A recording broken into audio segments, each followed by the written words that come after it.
Hello, everyone. This is the 64th episode of the Soccernostalgia Talk Podcast. As always, this is Sean from Los Angeles, and I'm joined by Paul from Shipley, England.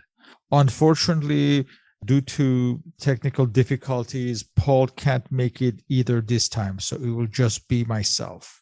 For this episode, we start a new interview series with Portuguese author and journalist, Mr. Miguel Lourenço Pereira, as we discuss the matches of the Portugal National Team for the 1982-83 season.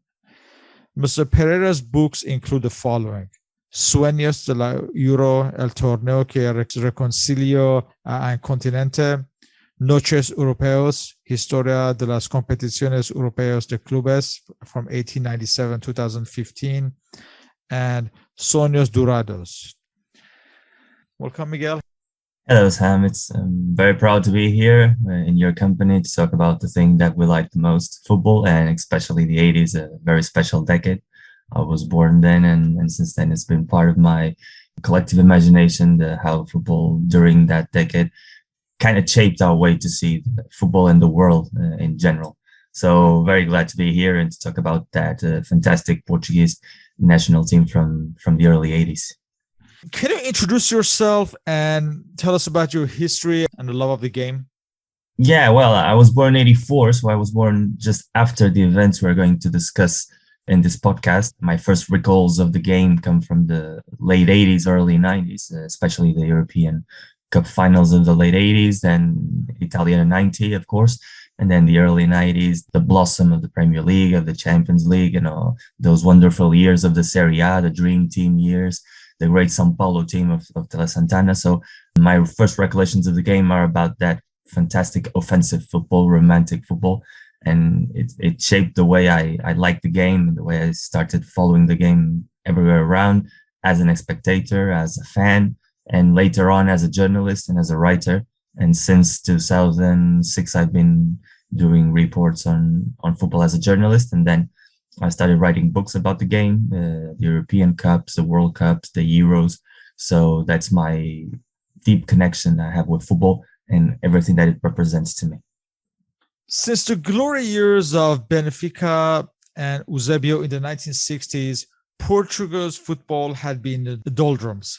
There had been no qualifications to the finals of any major tournament since, and the league and the federation was beset by problems and disorganization. Prior to the birth of the golden generation in the 90s, this generation of the 1980s, for a very brief moment, gave hope to the renewal of Portuguese football, as it would qualify for the 1984 Euros and the 1986 World Cup. But before that, can you give an overview of state of Portuguese football in this fall of 1982? Well, basically, Portuguese football was a mess. That's the correct expression, because in a way, you had a lot of talented players, but they haven't been tested. We're talking about the years where national teams played 4 or 5 games a year.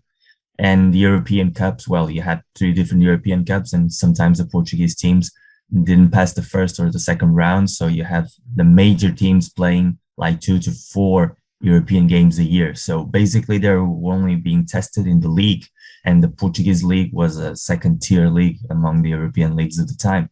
So despite being very talented footballers, most of the internationals of the time, they didn't have really experience of the elite. Some of them had traveled abroad to play mainly in Spain and France, but they didn't shine as people expected them to. There was a lot of lack of ability to cope with tactical differences, with physical differences from the game in Portugal. So some of those internationals had very brief experiences abroad. And then there's also the thing about, there was a country that 8 years before suffered a revolution, a political revolution that ended up the dictatorship that lasted for the biggest part of 50 years. So it was a kind of a period of change for the country in itself, and it affected football as well. The federation was still being managed by the people who were there before the revolution, or at least they had the method of working that was prior to the revolution. It shocked with the mentality of the players, which were younger and then are already embroiled in the spirit of the new times. They were much more reivindicative with their position as a football player in the world, in the world that was becoming a more businessman world than only a sports one. And then you have a trifle that ended up being like a war between the two major powers of Portuguese football that were Benfica in the south, in the capital in Lisbon, and Porto in the north. That had begun in the late 70s with the arrival to Porto of Pinto da Costa, who is currently the president of the club, then as a sports director, and the coach, José Maria Pedroto, who ended up a period of 19 years without a league title for Porto, until the 50s were, alongside Benfica Sporting, the major power of Portuguese football. It suffered a long drought of titles between the end of the 50s and the end of the 70s, but then it came back strongly. And it also capitalized a little bit of the political differences of the time, because they thought they represented a new world. They thought they represented a country which were more open, free to mentalities of the new days. And they shaped Benfica as the club of the regime, which was not true. But Benfica had won the most part of the titles during the last years of the regime of Salazar, of the right-winger dictator. So it was also a political struggle, an ideological struggle, a sociological struggle. And that affected the way the players behave when they met in the national team.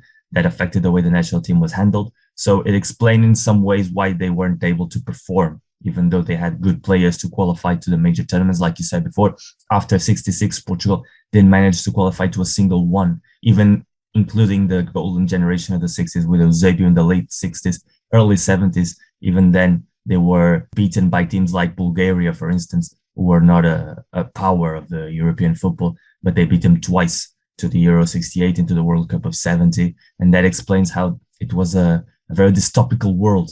You had great clubs, great players, but a great inability to progress as well. Let's pick up at the start of this journey of the 1984 Euro qualifiers. Portugal were in a group with the Soviet Union, Poland, and Finland. The Soviets and Poland had just played in the recent 1982 World Cup, and in fact, Poland had finished third. Going into these qualifiers, it's doubtful if many would have bet on Portugal qualifying.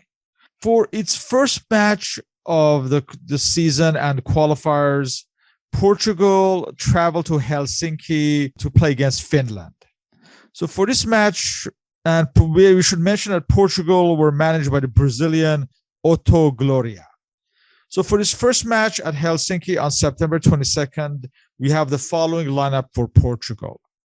Manuel Bento of Benfica, Bastos Lopes of Benfica, Minervino Pietra of Benfica, captain of the side Humberto Coelho of Benfica, Augusto Inácio of Porto, Antonio Veloso of Benfica, Antonio Oliveira of Sporting Club, João Alves of Benfica, Shu Han of Benfica, Nene of Benfica, Fernando Gomes of Porto, and he will be replaced by Norton Domatos of Portimonense in the 73rd minute. Portugal would be victorious 2-0.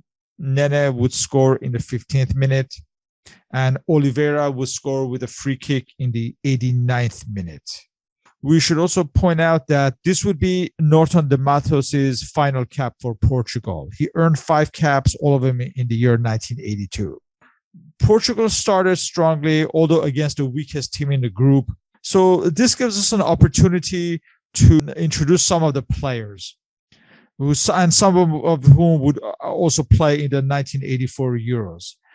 The likes of Manuel Bento, Humberto Coelho, another veteran, Antonio Oliveira. And in fact, both Coelho and Oliveira will be managers of the golden generation, respectively. And João Alves, the man with the black gloves, Nene, another veteran, Fernando Gomes, a legend of Porto. He had a spell at Sporting Gijón, then had returned. And this season, in fact, he would be the Golden Boot winner, top goal scorer in Europe, although not as effective with the national team. What can you say about some of these players and their place in the history of Portuguese football? Well, it was a great generation. A lot of the players were from Benfica. Benfica had a wonderful season. They played the UEFA Cup final that year. They lost against the Belgian team of Anderlecht, which was one of the most talented teams in Europe back in the day. And they were coached by the Swedes Sven-Göran Eriksson, who was like a revolutionary coach in the early 80s in Swedish football, then in Portuguese football, and then in Italian football, where he went after Benfica. So it was a very offensive team, a very cohesive team, but also had a very good defense. And Bento was a capital part of that. It was the greatest goalkeeper from Portugal until the arrival of Vitor Bahia a decade later. He was a short goalkeeper for the standards of the time, but very, very capable of reaching the odd ball. He had wonderful games with the national team, sometimes covering up a lot of the defense's mistakes. And he was a very regular guy, and also a leader on the backroom, both for Benfica and both for the national team. So, and you had Damas was his replacement in the bench, was also a very talented goalkeeper for Sporting. So it was a time when Portugal had two great goalkeepers, and they were competing against each other for the best part of 15 years to be the one playing with the national team. So in that specific area of the field, Portugal was well covered up. Then you had Coelho and Oliveira, who were very talented players from the 70s, were by the time at the end of their careers. In fact, none of them plays in the Euros final stages. Oliveira had just won the league with Sporting. He had been the capital star of that team, who won the 81-82 championship, which was the last title that Sporting won for the best part of 18 years. And he was a superb free kick taker, probably one of the best in the history of the game in Portugal. The goal he scored in the 19th minute is a perfect example of that. He places the ball perfectly against the sidebar, and it's a goal of extreme beauty. He was also a very talented player creating in the midfield. He played as a false nine most of the times, being a forward that liked to roam a lot. And he was also a very problematic kind of guy. So in the end, he wanted to be part in the finals of the Euros, but he wasn't called up by the late committee that we'll be talking about later in the show, because he had leadership issues. He always liked to be the boss around. He had that kind of attitude. He went to Spain also, to Betis, where he spent only 6 months, and having run against the directors of sports, with the coaches, with the president, and he went back to Porto. Then he spent a couple of years in Sporting, ended up a career in his local team, Penafiel. And as you told, he was later the national team, both in the 96 Euros and then in the World Cup in 2002, and he won a couple of leagues with Porto as well. And then you had Gomes, who was probably the best striker of the time, but always performed better with a club, with Porto, than with the national team. He has a very low ratio of goals with Portugal. Nobody never could explain why, because the way the Portuguese national team played was not that different from the way Porto played tactically. He moved in the same position. He played with a lot of his known teammates most of the times. But in the end, it was a very mental block he had when he played with the national team. Nene was the opposite. Nene was known in Benfica as being a striker that didn't score too many goals, but was able to create a lot of opportunities for the other strikers who played alongside him. But with Portugal, he had a better ratio of opportunities of scoring goals, like the first one he did in this qualifying round. It was a typical Nene goal because he flukes the first shot, but then he rebounds and puts the ball in. Kind of example how Portuguese strikers were known during the 80s, being very talented technically, but very poorly on finish. And the best striker of Portugal of that generation is not still in the bench. It's Manuel Jordão, who played for Sporting, who was later a figure in the finals of the Euros. And he was probably both technically and with scoring ability the best of the three. But there were three world-class players back in the day, at least for the reality of the European football. And then it showed that Portugal had a lot of names, but they had a lot of difficulty as well to play as a team. And of course, Portugal wasn't favored at the time to progress. When the draw was made before the 82 World Cup, the Soviets were the favorites. They had a great team coached by Lobanovsky with a lot of great players. Blokin, who had been European Player of the Year back in 75, and a lot of a new golden generation since Dasayev was in goal. And then a lot of players that would play in the World Cup in 86, in the Euros final in 88. So they had a lot of quality there. And Poland, who had surprised everyone in the 82 finals, came up third, were the indisputable favorites to reach the Euro finals. So Portugal had that no pressure sign that could help manage the situation, but they also had like we talked before, the problem how the federation was handling all the situation and the trauma of not being able to qualify to the Spanish World Cup. Spain is the only neighbor country Portugal has, And there was a lot of expectation of Portugal being able to be in the finals of that tournament and not being capable of qualifying. In the end, set up a very dark mood around the national team. And back in the day, in the early 80s, there was a lot of Portuguese community in France living as immigrants. They had started from the 60s moving to France. So there was a lot of pressure for the Portuguese team to be able to be in that finals. Back in the day, Paris was the second city with most Portuguese after Lisbon, before any other city in Portugal. So there was a lot of sensation that could be a very beautiful way to celebrate the lives of those immigrants in France by being there. The group was a tough one. Winning the games against Finland was mandatory. And the game in itself was not a pretty game. It was a very dull game indeed. Portugal managed to control the situation, but as they always were, they weren't capable of closing the game down until the 90th minute. So there was always that little bit of nervous behavior of the team during the last 15 minutes, always like the sensation that they could slip it away. In the end, they didn't. And it showed what that team had. It had a very good, solid players in defense. It had very technical players in attack. João Alves, the black gloves player who played with some black gloves in paying an homage to his grandfather. Carlos Alves was an international star of Portugal back in the 20s and 30s. He was also a very talented player. And then you had a good generation in the bench starting to warming up. And Norton Matos, you said it was the fifth and last of his call-ups. It's not a particularly talented player, but it was a very working central midfielder who usually to enter in the second half of the games to close the game down. And he was very able to do that, and he did that in that game in Helsinki. So it was a good win for Portugal, especially because they didn't know already that Poland was going to lose points against Finland, who was going to help them in their qualifying later stages. And in the end, it was mission accomplished without many a golden memory to recollect, but with important 2 points to move ahead. Portugal's first serious test was in the following month. For their next match on October 10th at Lisbon, they hosted Poland.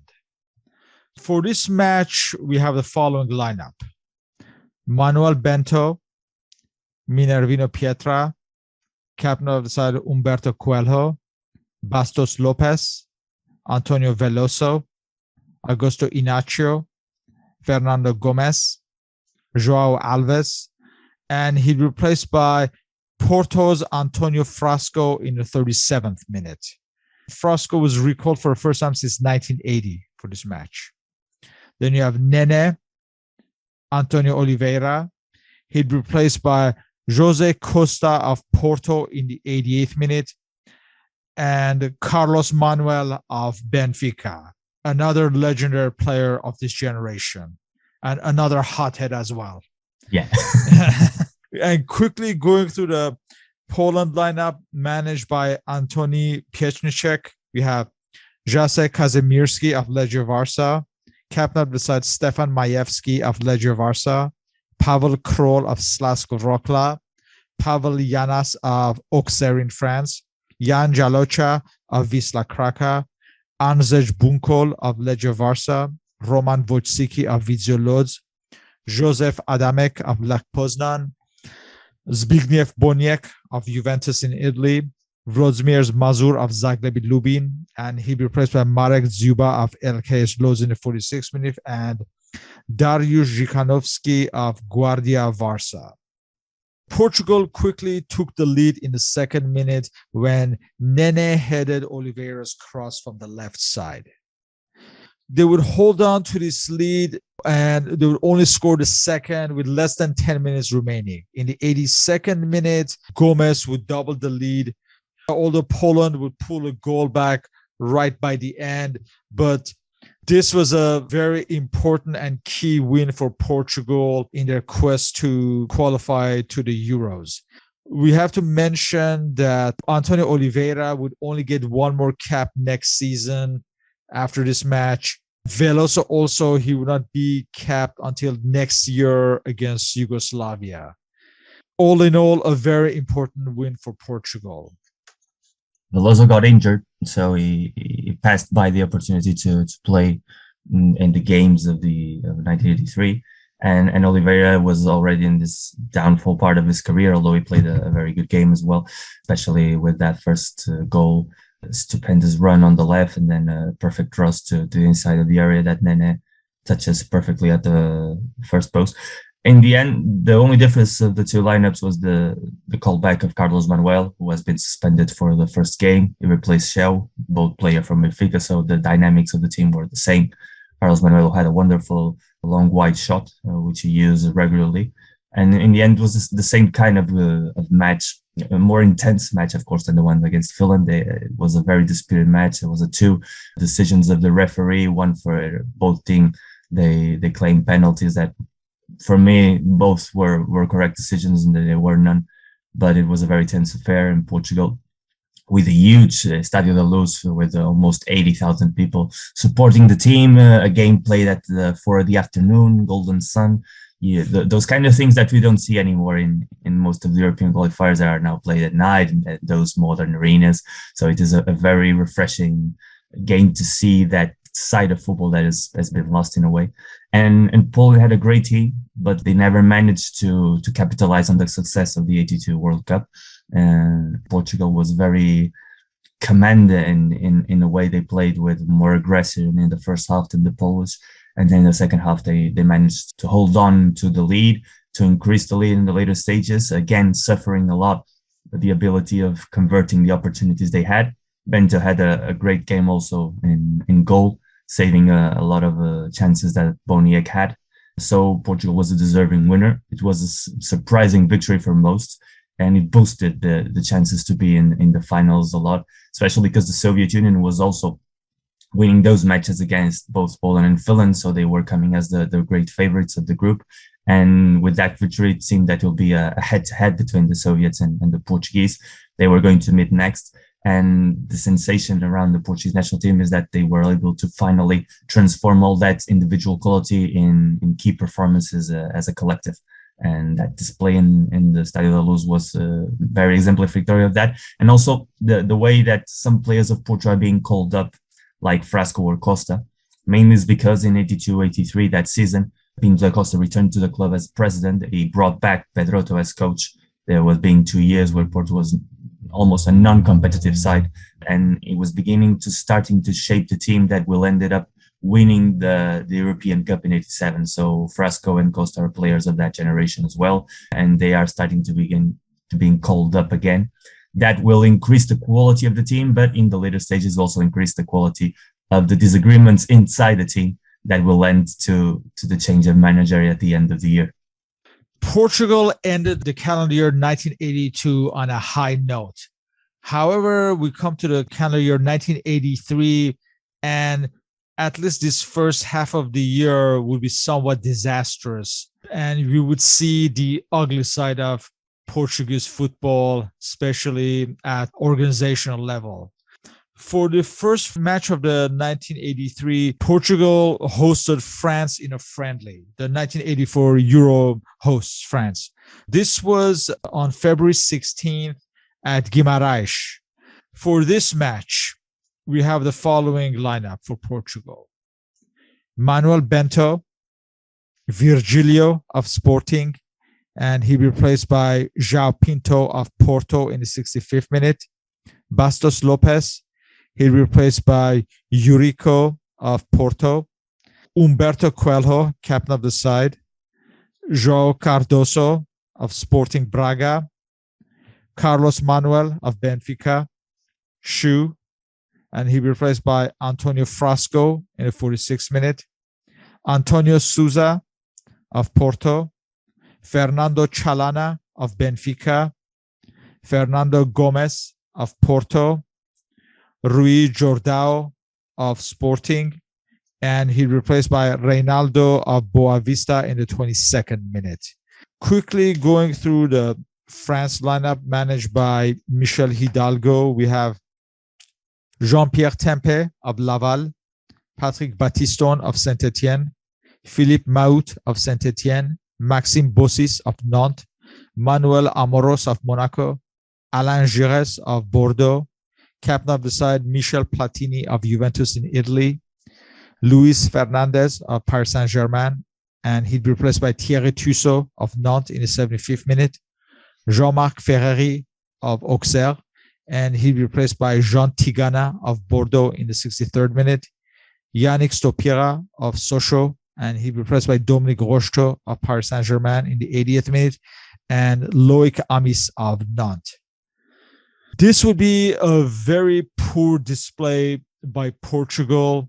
They were missing a few regulars, but you also see a few other key players making their debuts in the season, like Chalana, Jordao, and Urico and Souza. So as far as the match itself, France scored 2 quick goals in the 7th and the 8th minute. Yannick Stopira scored in the 7th minute. Ferrari scored in the 8th minute. Portugal, they already lost the match as soon as that, basically. After that, they had nothing to show for it. And France scored another goal in the 70th minute through Stopira. Bad memory for Portugal and very poor display. Well, they were slower in the game. They were slower with a weaker side of the French national team. There was the typical friendly from the 80s where you used to call up a lot of players that were doing good in the league to see if they fit the national team. That's what Hidalgo did. A lot of players that were having a good year. And if we see the Carré Magique is incomplete with the players that are starting up, and still they were able to outperform a Portuguese side that, although had some new players around, there were players that would also be part of the team that played the finals and players of huge capability, especially Chalana would be their key player around those times. So in the end, it was the typical game where Portugal, when had the mental block down, if they see themselves being behind from an early stages, they weren't able to cope. Mentality was a great issue with Portuguese football back in the day, both with the national team and also with the clubs. And the lack of that killing instinct mentality also shadow the golden generation of the 90s until the 2000s, when Portugal becomes a more competitive side at all levels. So despite having a good team, in the end, also seeing the game as a friendly, players used to play in a different way than competitive matches back in the day. There was not that necessity to win matches to gain ranking points. There was not the typical necessity to prove themselves. They were all of them were international already. There wasn't none who hadn't been capped yet. Some were being called up after some time outside the national team, mostly because of their club performances level, but they were also part of a pool of 30 to 35 players that were usually called up in the time. So in the end, it was just a great team of France, although without some of their main stars in the first lineup, being very superior to Portugal as expected in a way, and also revealing all the weaknesses that Portugal had, but most of all the mental ones. Frasco and Virgilio would not be called up until the following year. It's almost unimaginable that in a year's time, these two teams would play one of the best matches in the history of football. So yeah. At this point, no one could foresee that. As far as Eurico, can you talk about one of his main distinctions in the history of Portuguese football? He was a very sober defense. He was very able to position himself very well, and he had an ability to play in all positions in the back four. He usually played center from the left side. He also played as a left defender, but sometimes with Porto he played on the right. And he also played for the three great teams in Portuguese football as well, Porto, Benfica, and Sporting. Yeah. So he was an all-round player. Yeah, that's what I was going to say. In fact, he may be the only one who won league titles with all big three. Yeah. But I could be wrong about this. Yeah. And of course, Chalana, we discussed, he would be another one of the heroes of the 1984 Euros. Unfortunately, after transferring to Bordeaux in 1984, his career kind of stagnated due to injuries. Also, Antonio Sousa, who would score against Juventus in the 1984 Cup Winners' Cup final. It was a great midfielder, great technique. And of course, let's talk about Jordao. What more can we say about him?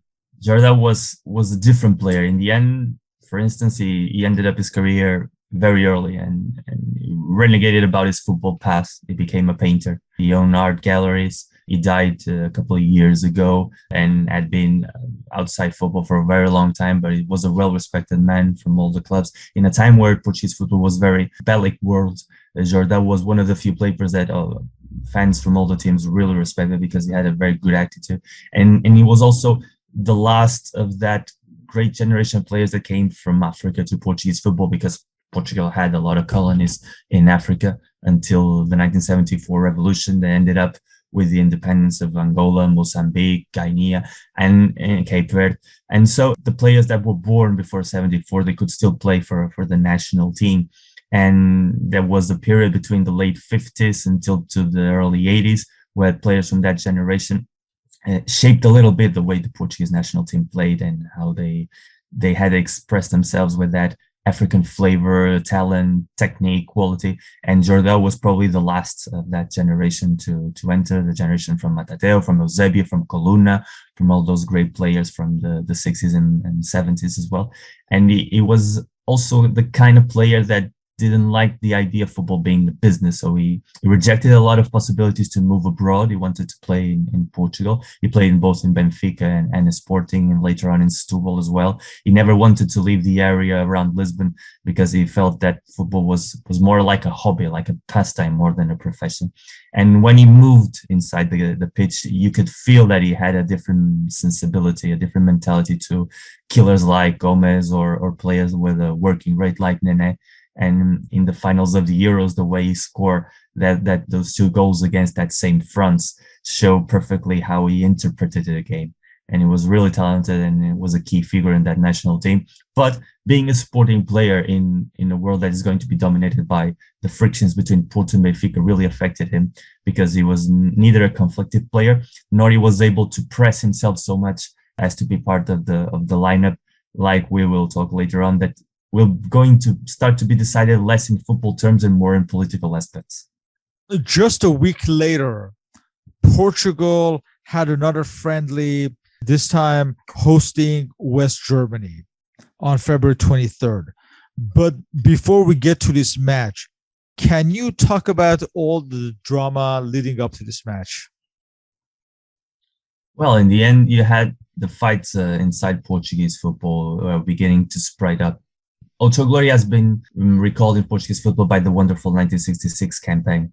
He was a special person inside Portuguese football because he was both coach of Benfica, Sporting, and Belenenses, who were the three great clubs of Lisbon back in the day.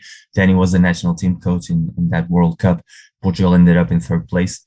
So when they called him up from Africa, he had just won the African Cup of Nations with Nigeria, their first victory in the tournament back in 82. The idea was to put a little bit of peace and cohesion with the team, where we're already starting to note all that rifles and fights between players and the people from the federation around that dark clouds between Porto and Benfica struggles of power in the back corridors. So in the end, Outro Glória was starting to feel the pressure because players were starting not to speak with one another, not passing the ball to one another if they belonged to a club or the other. And that environment, in the end, managed to construct an image around the national team that was a very feeble one. And Portugal had a terrible history with West Germany as well. They hadn't won a single match against the Germans. So there was a little bit, after the defeat of France, a very negative environment around the national team, despite of all the good performances in the late 1982 calendar year. There was a sense that there were a lot of players that are going to miss playing with the national team because of those trifles. And the ability of the team to perform in the field was starting to be in question as well. And Portugal ended up doing a very consistent performance against the Germans with an historical win, despite being friendly. And the sensation was that it was a very dystopic team, able of doing the worst and the best in just a couple of days difference. Before we get to the match, let's give some more background. Benfica and Sporting apparently were concerned because of their involvement in the European Cups. Yes. Sporting was in the Champions Cup quarterfinals and Benfica was in the UEFA Cup quarterfinals. They were concerned about the number of matches that they would have to play. So ahead of this match against Germany, Benfica and Sporting ruled out many of their players due to dubious injuries. These were like as much as 11 players. So we have from Benfica, they said that Pietra, Carlos Manuel, Bastos Lopez, Chalana, Coelho, and Carlos Pereira were injured. Sporting said Oliveira, Virgilio, and Mario Jorge were injured. And Porto said that Frasco and Magalhães were injured. Outro Glória was apparently so angry that he offered to resign, which was rejected. instead, it was the federation that picked the remaining players. Gloria was quoted as saying that, "How can I work in such a madhouse?"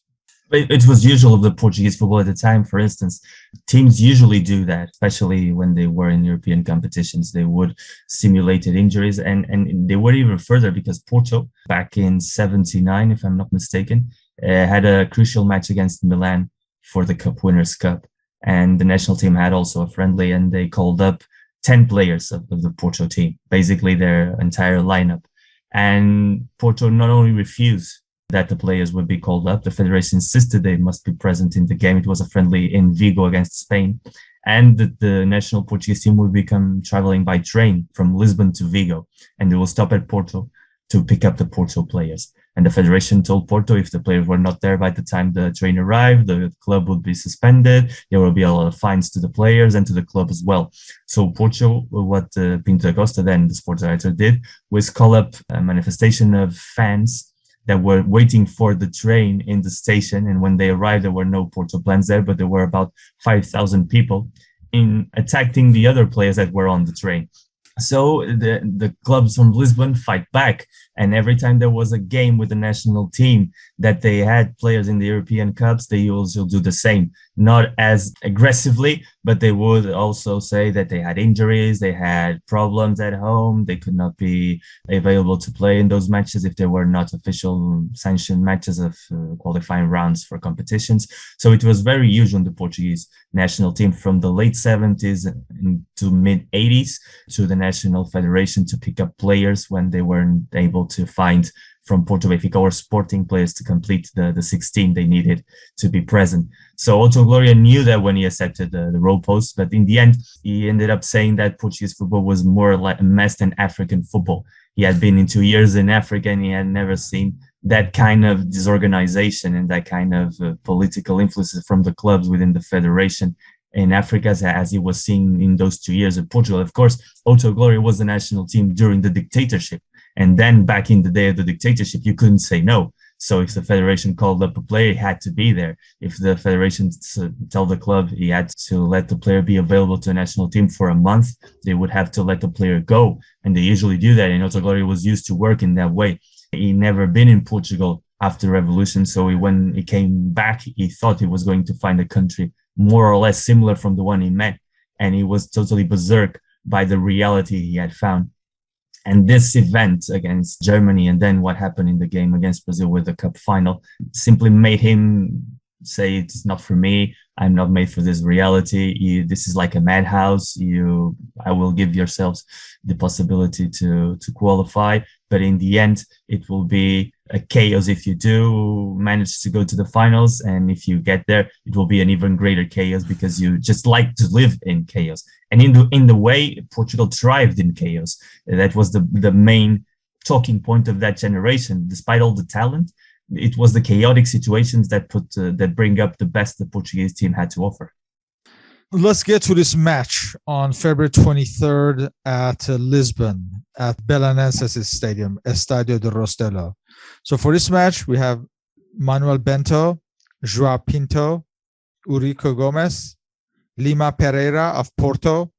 He replaced by Paris of Braga in the 74th minute, João Cardoso of Braga, Dito of Braga, Festas of Sporting. He replaced by Murcha of Portimonense in the 74th minute. Making his international debut, Jaime Pacheco of Porto, another emblematic player of that generation. Manuel Fernandes, the veteran striker from Sporting. He'll be replaced by Reinaldo of Boavista in the 46th minute. Captaining this time, Fernando Gomes and Jose Costa of Porto. This would be also Murcha's second and final cap. His first cap had been in 1982. This was Festas' first cap and Paris' one and only cap. Going through the West Germany lineup managed by Jupp Derval, we have Harald Schumacher of Köln, Manfred Kals of Hamburg, Bernd Forster of Stuttgart, Karl-Heinz Forster of Stuttgart, Hans-Peter Briegel of Kaiserslautern, Wolfgang Dremmler of Bayern Munich, Wolfgang Rolf of Hamburg, Lothar Matthäus of Borussia Mönchengladbach. He'd be replaced by Johnny Otten of Werder Bremen in the 46th minute. Captain of the side, Karl-Heinz Rummenigge of Bayern Munich. Rudi Völler of Werder Bremen. He'd be replaced by Norbert Meyer of Werder Bremen in the 65th minute. Pierre Littbarski of Köln. And he'd be replaced by Klaus Allofs of Köln in the 81st minute. Portugal would win 1-0. Dito scored in the 57th minute. It was an important win against a good side, but obviously it was overshadowed with all the drama leading up to it.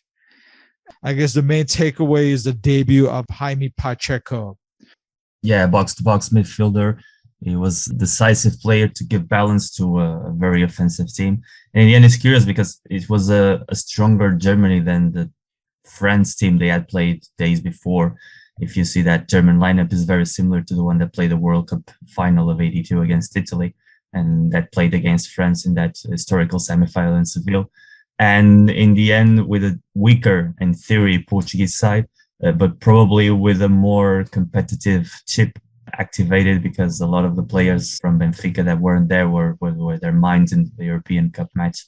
So in the end, like I said before, it was also a show up that the Portuguese mentality was their greatest weakness, and the way when they were seeing themselves against the wall, they managed to prevail and to show their better face. We come to another friendly, this time on April 13th at Coimbra. Portugal hosted Hungary. For this match, we have the following lineup. Making his international debut, Silvinho of Guimarães. He would years later join Benfica. Then we have Minervino Pietra of Benfica, Bastos Lopes, Humberto Coelho, captain of the side, João Cardoso, Carlos Manuel. He'd be replaced by João Alves in the 51st minute. Fernando Chalana. He'd be replaced by Jose Costa in the 46th minute. Nene. He'd be replaced by Manuel Fernandes in the 46th minute. Festas of Sporting. Jaime Pacheco and Fernando Gomez. And quickly going to the Hungary lineup managed by Kalman Majoli, we have Bela Katsirs of Pexi Munkas, Jozo Martos of Waterschei in Belgium, Istvan Kocis of Liers in Belgium, Imre Garaba of Honved, Joseph Toth of Újpest, Peter Hanic of Rabaeto, Tibor Nilasi of Ferencváros, Joseph Pocic of Rabaeto, Joseph Varga of Honved. He's replaced by Gyula Hajjan of Rabaeto in the 79th minute, László Kiss of Vasas. He's replaced by Andras Torocic of Újpest in the 71st minute, and Gabor Poloskai of Ferencváros. This would be a scoreless tie. I have not seen any footage from this match anywhere, so it's hard to assess what kind of match performance it was for Portugal. Yeah, in the end, it was a typical friendly that the federation scheduled because they saw that they were going to play the Soviet Union next. So they had to prepare the game with the Eastern Bloc team like they all played the same. It was very typical of the time that people had no information. There was no scouting, there was no video access.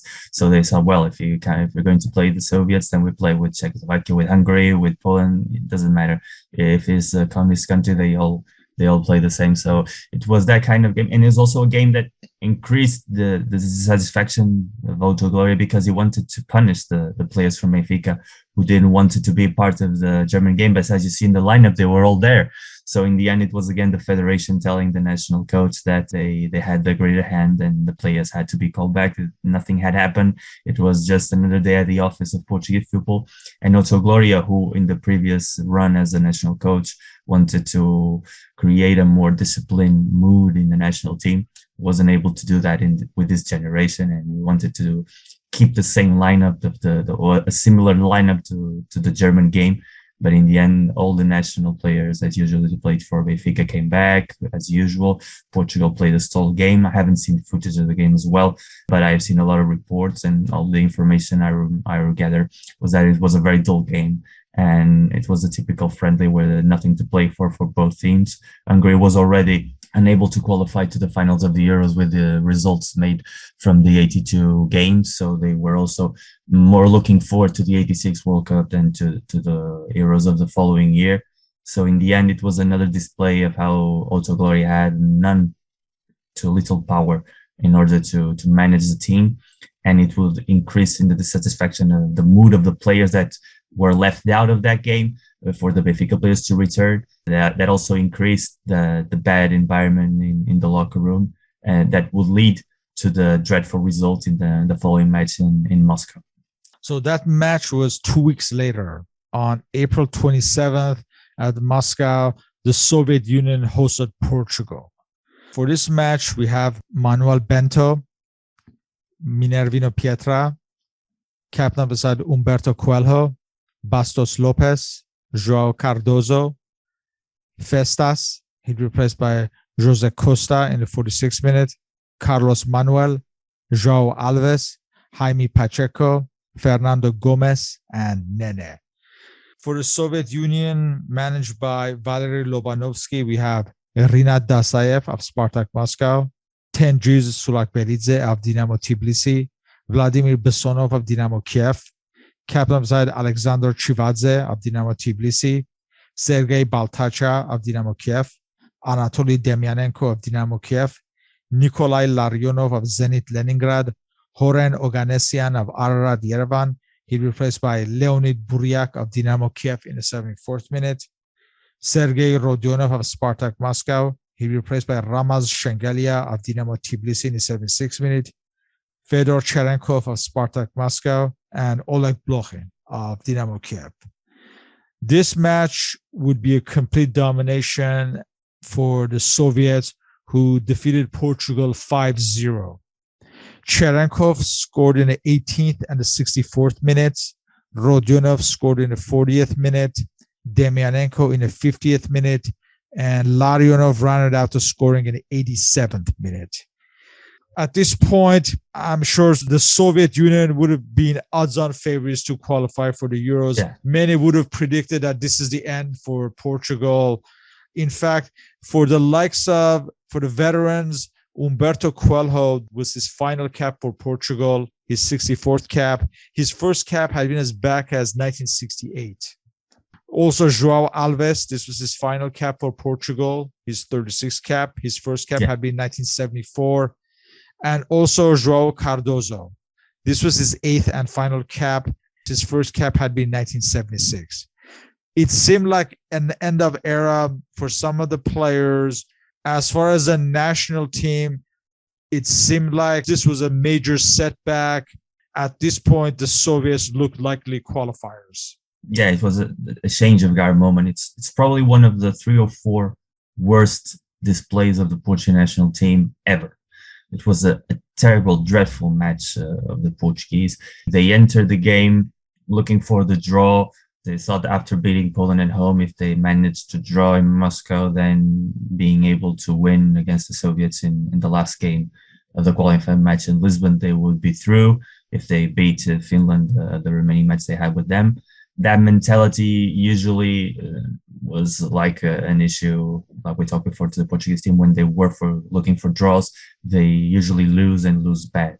And it was a very poor display at all levels. Even if they reached halftime only losing by 1-0, it wasn't just such a bad result. The routing came in the second half, especially because the perfect display of the transitions in the offensive of the Soviets were deadlier. Bento was a very good goalkeeper, had a dreadful day. He blamed the Soviets for poisoning the food of the hotel they were in. The typical excuse of people that went to the Eastern Bloc and lost. There was also rumors of being call-ups to the hotel rooms at 3 or 4 in the morning to wake up the players, all the kinds of histories that were very common in the football back in the 70s and in the 80s when people travel across the Eastern Bloc. But in the end, when you see the match, you see perfectly a team that is playing with vitality, with verticality, and a team that's playing very slow game, always losing possession, very lost with the tactical display. You see sometimes Portugal playing like a 5-4-1, then a 4-5-1. So the way the players were behaving themselves in the field seemed that there was no plan at all. There was no sense of cohesion at all, and a lot of the veterans were calling the day. And Humberto Coelho managed to get his final cap that was a record until João Pinto passed him in the 90s. And he was the symbol of that generation as well, for being the captain for a long time after Eusebio departed, and for being a leader in the back room. But in the end, what the perception in Portugal was that there was a lost chance. The ability to qualify for France was already lost for most of the fans. And the critics against the federation, how they had managed the situation with a friendly against Germany, and how they managed the clubs to run the way the national team was even bigger. And it also emphasized the differences between players of Porto and Benfica inside the pitch. The reporters accused some of the Porto players of playing the balls to themselves and not playing the ball to Benfica players who were better positioned sometimes.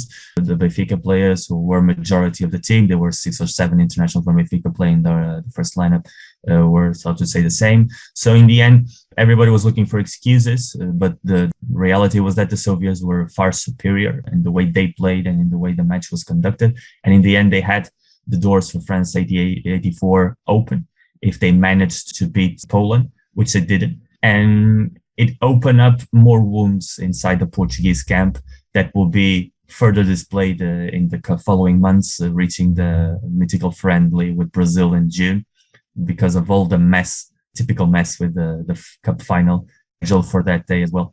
So in the end, it was a foreshadowing of what's going to come. And also the sense that if Portugal after Moscow hadn't had the ability to qualify, they would have stick to Auto Gloria. But everyone from the players, the federation, the clubs, even the fans thought it was a lost cause. So it was easier to start anew. And in the end, starting anew helped to breathe fresh air to the prospect of qualifying. And with the help of the Polands, they ended up doing that as well. This match was with Brazil on June 8th at Coimbra. Should have been a very high-profile friendly.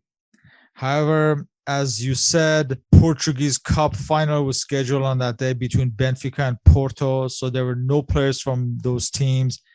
Incidentally, that cup final was eventually postponed until August. Yeah, that's the history behind that. That was one of the lowest points of Portuguese football in the 80s, because back in the day, the Portuguese Cup final would be played in different stadiums. The federation at the beginning of the season would tell in which stadium the final would be played, and then, well, they would proceed to play in that stadium.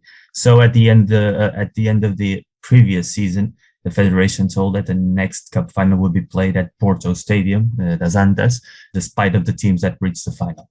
But casualty, at the end, Porto qualified for the final against Benfica, the great rivalry of the time. And the Benfica players started to pressure the club to change the venue from the Porto Stadium to the National Stadium in Lisbon, saying they would not be treated correctly if they went to Porto. Porto would be favored to play with their home supporters. So in the end, the federation initially went ahead with the Benfica claim that the venue should be moved. Of course, Porto said it was impossible to change a venue that was already established even before the finalists were known. So if the venue would be chosen, Porto simply would not appear to play the final, and they would be staying at home and would present at the same time in their field waiting for the Benfica team. It was absolutely dystopical and typical of the Portuguese football. So what happened was the Portuguese Federation had to schedule a game with Brazil. They had played a friendly before the World Cup in 82 a year previously, and they had pacted to play another one in the month of June of 83. They were waiting for the teams to find out if they're going to play the cup final or not in that day. And in the end, Porto said they would not play in another stadium that wouldn't be their stadium, and Benfica would not play in that day. So they ended up playing with Brazil in that day. But what happened was that coach from Benfica, Eriksson, said the players, you go on vacation, because we are trying to postpone the final to August at the beginning of the new season. So we need you fresh. So you go on vacation, and when you come back, you'll come back earlier than the Porto players. So you'll be able to be in better shape than them. And the Porto players, like, they were ordered to stand beside and wait for the day to be present at the stadium if the federation would not accept to play the game at the Santos like it was expected before the season. So in the day before the game of Portugal-Brazil, the federation reached an agreement with the both clubs. Yes, the final would be played in Porto, but it will be played in August as well. So for one side, they would be doing what Porto has always wanted to play at home, but in the other side, they were doing what Benfica wanted. It was to play in August because Benfica came from a very hard season. They had played the UEFA Cup final. They had won the league. They were tired, and they thought that if they played the final in August, they had a better prospect with Porto. So both players from Porto and Benfica were missing from that game of the national team. Otto Gloria was furious of the situation as well, like it had happened with the game against Germany. He was playing against his Brazil, so he wanted to make an impression, because in the end, that Brazil team was the follow-up of the great Brazil of 82, although the coach was not Tele Santana, but Carlos Alberto Parreira, who managed the team between 82 and 86. And he wanted to give a good impression because he was already looking for a job in Brazilian football. So he thought if the Portuguese national team won against that great Brazil side, it will be better for him to get a new job back at home. So not having the ability to play with the Benfica and Porto players was also a showing up of his lack of leadership for the Brazilian authorities, for the Brazilian clubs, and he was in disarray. So in the end, the game was played without both Porto and Benfica players. They will eventually play the cup final in August, which Benfica would won, with a goal from Carlos Manuel to put salt on the wound of Porto being beaten at home when they always wanted to play there, and making good the claim of Ericsson that they needed a break, a summer break, to be totally fit to play against Porto on a full force scale.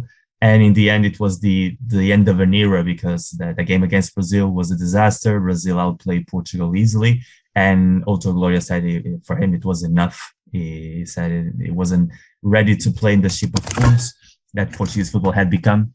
So he packed his bags and went back to Brazil, although he never managed another top side for the next years of his career, and left the Portuguese Federation with a huge problem in their hands. How would they cope for the remaining games of the 83-84 season, because none was expecting to be able to be present in the finals at the Euros in June of 84. For this match, Brazil played in front of his lowest ever attendance, 12,000 at Coimbra on June 8th. For this match, we have the following lineup: Silvinho of Guimarães, Coelho of Portimonense. He'll be replaced by Gregorio Freixo of Guimarães in the 39th minute, Oliveira of Portimonense, Dito of Braga, Mario Jorge of Sporting, Festas of Sporting. He'll be replaced by Loretta of Guimarães in the 46th minute, Ademar of Sporting, Palhares of Boa Vista. He'll be replaced by Adelino Núñez of Setúbal in the 60th minute, Lito of Sporting, Reinaldo of Boa Vista, and Vitor Santos of Braga. It's almost not even a B team, but a C team. That's how weak a team it was. And it was not the weakest team Portugal had in the 80s, because after the 86 World Cup, all the players that went to Mexico were suspended. So the team that played in 86-87 was even weaker, because that team already had the Saltillo affair. So that team still had Sporting players, but the 86-87 had none. So that team was even weaker than that one. But it's like you said, it's like a BC team. And for Brazil, like you said, managed by Carlos Alberto Pereira, you have Emerson Leao of Corinthians, Betao of Recife. He's replaced by Edson of Ponte Preta in the 68th minute, Marcio Rossini of Santos, Luizinho of Atlético Mineiro, Pedrinho of Vasco da Gama, Batista of Palmeiras, Socrates, captain of the side from Corinthians, Pita of Santos. He'll be replaced by Jorginho of Palmeiras in the 61st minute, Carlos Alberto Borges of Palmeiras, Careca of Sao Paulo, and Eder of Atlético Mineiro. Brazil won 4-0. Careca scored in the 39th and 55th minute. Socrates scored in the 40th minute, and Pedrinho scored in the 65th minute. So for this final match of Otto Gloria, Vitor Santos made his one and only cap for Portugal, as did Loretta. Lito earned his first cap. Silvinho would not be capped again until 1988. Adelino Núñez would not be capped again until 1986. Oliveira, this was his first cap, but his next cap would be in 1986. In fact, he would be in the 1986 World Cup squad. Mario Jorge, this was his first cap. He would not be capped again until 1985. This was Reinaldo's final cap for Portugal. He's 6'1". His first cap had been in 1979. For Festas, this was his fourth and final cap, all of it in 1983. Palhares had played against Brazil the previous year. His next cap would be 1985. This was Gregorio Freixo's final cap, his fourth one. His first cap was in 1980. Carlos Coelho, this was his third and final cap. Ademar, this was his second and final cap. A forgettable match on all accounts with a makeshift squad just put together in the last minute. Yeah. Looking at the season as a whole, despite the setbacks, there was a renaissance of Portuguese football with both Benfica and Sporting playing in the quarterfinals and beyond of the European competitions. Another observation is that a lot of the Portuguese side, they're players who basically were players from the 70s, who were kind of nearing the end of the road in these 80s.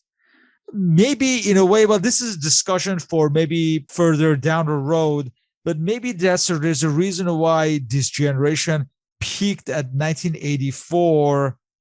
But even though they qualified for the 1986 World Cup, by 1985, you could already see that there was already a declining side. Yeah. In the way, also, you had a lot of players that were there that played the European Cup for Portugal in 87 and the European Cup of Benfica of 88. So they were talented players as a whole. But in the end, the ecosystem built around that 84, that peak there, also was a consequence of the situation, how the national team was going to be managed after this game against Brazil. Because when Otto leaves, the Portuguese Federation decides to pick up 3 different national team coaches. They had a coordinator, that is Fernando Cabrita, who is a man that already coached Benfica back in the day and was a veteran international from the 20s and 30s. And they decided to pick up 2 national team representatives for Benfica and Porto. That's how powerful they were within the federation. Each club appointed one of the members of their staff team, one of their assistant coaches. In the case of Benfica, it was Tony, and in the case of Porto, it was Moraes. They were their second man to Ericsson and Pedroto to be coordinating the national team as a whole. So in the end, the way they managed to compromise and to find a sense of balancing within the national team helped to put aside some of the issues they had and to create a better ecosystem for the remaining matches of the 83 calendar year that ended up qualifying the national team for the Euros. And in the Euros, you had a sense of a national team that was present in their first competition for a long time, playing in a country where they had a lot of support, in a group where there were no favorites at all, and with the players being at the top of their game, especially Solana, who had been one of the consistent technical players of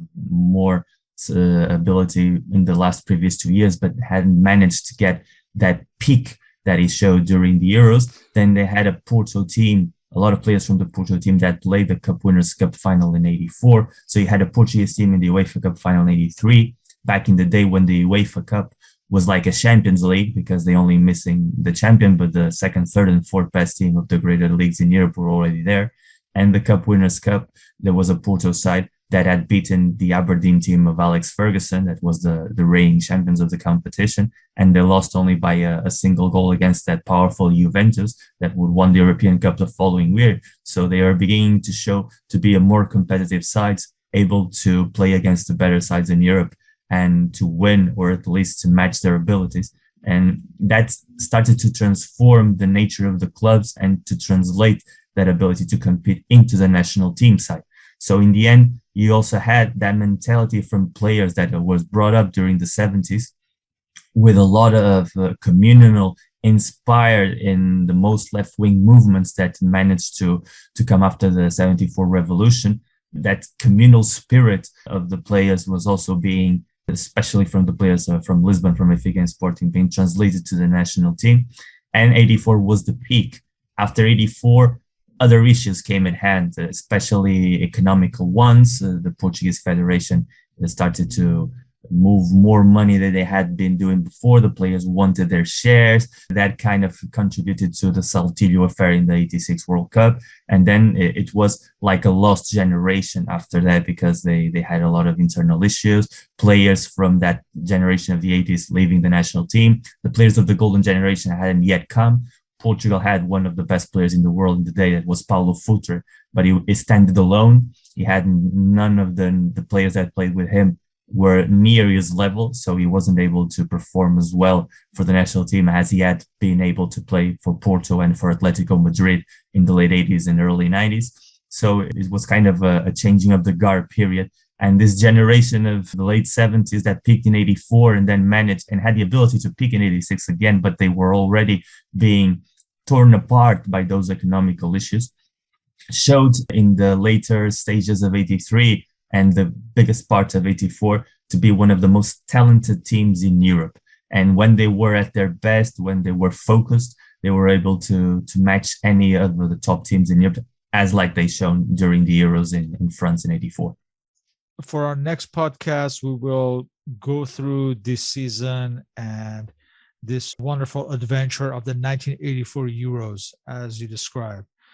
Once again, we would like to thank Mr. Pereira for his participation in this series. As always, feel free to leave questions and comments. You may contact me on my blog and on Facebook under Soccer Nostalgia. On Twitter, I'm at SP1873. Mr. Paul Whittle can be contacted on Twitter at 1888 letter, and his blog is the 1888 letter. You may also follow the podcast on Spotify and now on Acast, Google Podcast, Apple Podcast, and Stitcher, all under Soccer Nostalgia Talk Podcast. Please leave a review, rate, and subscribe if you like the podcast.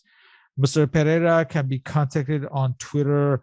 I've included his Twitter and the link to his books, and this information is listed on the blog and the Spotify listings.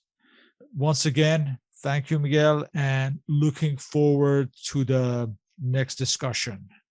Yeah, it's going to be a hell of a ride, the 83, 84 season. A hell of a ride. Indeed. Thanks again, and thank you. And see you next time. Bye. Bye. Take care.